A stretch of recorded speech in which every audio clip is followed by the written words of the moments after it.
A fellow refinisher was literally giving away this beautiful Drexel for just $50 as she was clearing out her garage. I didn't wait a minute to grab it, but she was in rough shape, deep gouges, epoxy fills, and uneven stains.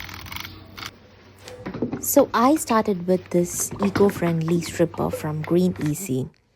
This works like a charm. My favorite part about this stripper is that it has a very mild smell, unlike most of the other chemical strippers.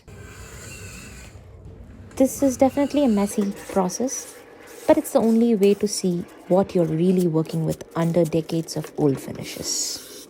Scraping back to raw wood is definitely the most satisfying part.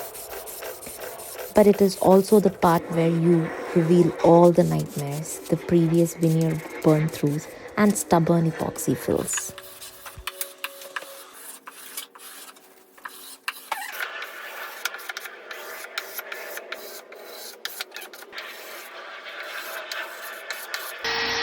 I spent a lot of time sanding to level those old repairs, get back to that base wood finish. This is where I hit every refinisher's fear. I burned through the veneer because it was a very thin strip. This was when I was starting to think that my $50 steel was starting to feel like a massive risk. But we had to power through and move ahead. So I started envisioning this piece with this beautiful two-tone stain look to make it more slender, more modern.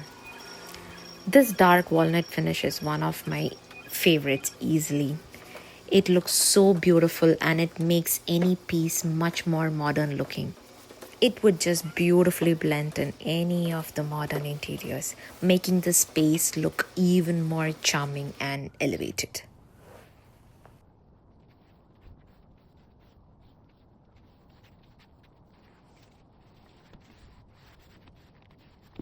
And the one step I do not miss for sure is cuff sanding between coats. It helps in removing the debris. It was time to work on the epoxy filling and the burn-throughs. So I started color matching using some wood paint. It got me close, but it wasn't right. It looked like paint sitting on top of the wood. It didn't look like grain itself. I was not happy. This Drexel was not gonna be okay with just a almost finish. It had to be done right.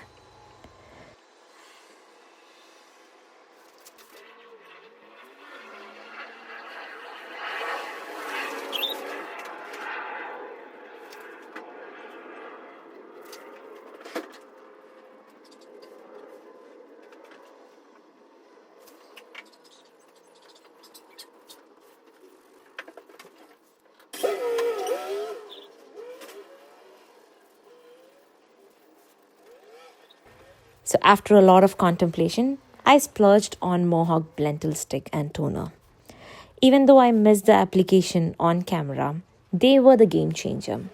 I used them to layer the pigment and mimic the grain.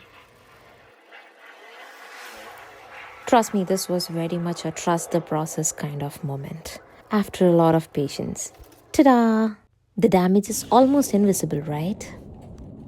I was super happy with the overall finish. Sophisticated high-end statement piece, just what I envisioned.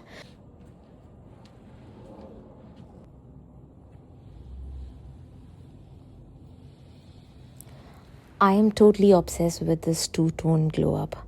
But I have to ask, did I ruin a classic or create a masterpiece? Let me know in the comments below.